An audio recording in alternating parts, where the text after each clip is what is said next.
ৰাজ্যৰ কৰ্মচাৰীসকলৰ বাবে এবাৰ লৈ আহিছো অতি গুৰুত্বপূৰ্ণ খবৰ।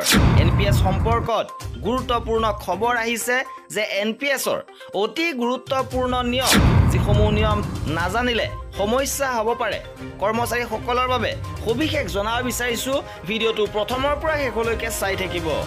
নেশ্যনেল পেনশ্যন ছিষ্টেম বা এনপিএছ 2004 চনত কেন্দ্ৰীয় চৰকাৰে আৰম্ভ কৰিছিল। পেনশ্যন পুঁজি নিয়ন্ত্ৰণ আৰু উন্নয়ন কৰ্তৃপক্ষৰ দ্বাৰা পৰিচালিত এনপিএছ আঁচনিখন অৱসৰৰ আয় প্ৰদানৰ বাবে ব্যৱস্থা কৰা হৈছিল। বৰ্তমান এনপিএছৰ বিনিয়োগকাৰীয়ে নিজৰ জমা ধনৰ 25% ধন উলিয়াব পাৰে।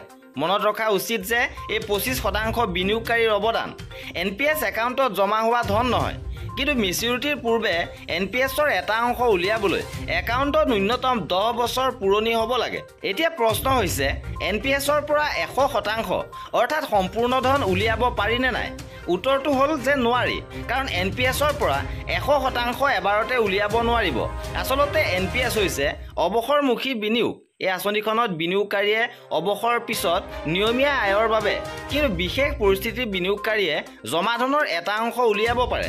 মেচিউৰিটিৰ সময়ত অৰ্থাৎ বিনিয়োগকাৰীৰ বয়স 60 বছৰ হ'লে তেওঁ কৰ পাছৰ 60% কৰমুক্ত এককালীন ধন হিচাপে উলিয়াব পাৰে।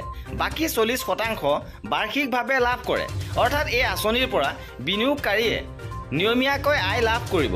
ইপিনে বিনিয়োগকাৰীৰ মৃত্যুৰ ক্ষেত্ৰত মনোনীত বা আইনী উত্তৰাধিকাৰীয়ে জমা ধন সম্পূৰ্ণৰূপে উলিয়াব পাৰে। যদি বিনিয়োগকাৰীয়ে 60 বছৰ বয়সৰ আগতে এনপিএছৰ পৰা ওলাই অহাৰ সিদ্ধান্ত লয়, তেন্তে তেওঁ সঞ্চিত কৰপাছৰ 20% উলিয়াব পাৰে। বাকী 80%ৰে বাৰ্ষিকী আঁচনি ক্ৰয় কৰিব লাগে। এনপিএছৰ পৰা ধন উলিয়াবলৈ প্ৰয়োজনীয় নথিপত্ৰ লাগে।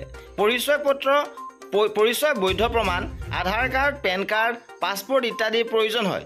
ইয়াৰ উপৰিও ঠিকনাৰ বৈধ প্ৰমাণ, বিদ্যুতৰ বিল, ৰেচন কাৰ্ড আদি, অৰিজিনেল পেন কাৰ্ড, বেংক সম্পৰ্কীয় নথিপত্ৰ, লেটাৰহেড, পাছবুক, বাতিল কৰা চেক, একাউণ্টধাৰীৰ সবিশেষ থকা বেংকৰ প্ৰমাণপত্ৰ, সম্পূৰ্ণ প্ৰত্যাহাৰৰ বাবে আণ্ডাৰটেকিং আৰু অনুৰোধ প্ৰপত্ৰ, সংশ্লিষ্ট এনপিএছ গ্ৰাহকৰ ৰেভিনিউ ষ্টাম্পৰ সৈতে উন্নত ষ্টাম্পৰ ৰচিদ দিব লাগে। কৰ্মচাৰীসকলৰ এনেধৰণৰ খা খবৰৰ বাবে আমাৰ চেনেলটো ছাবস্ক্ৰাইব কৰি ৰাখিব।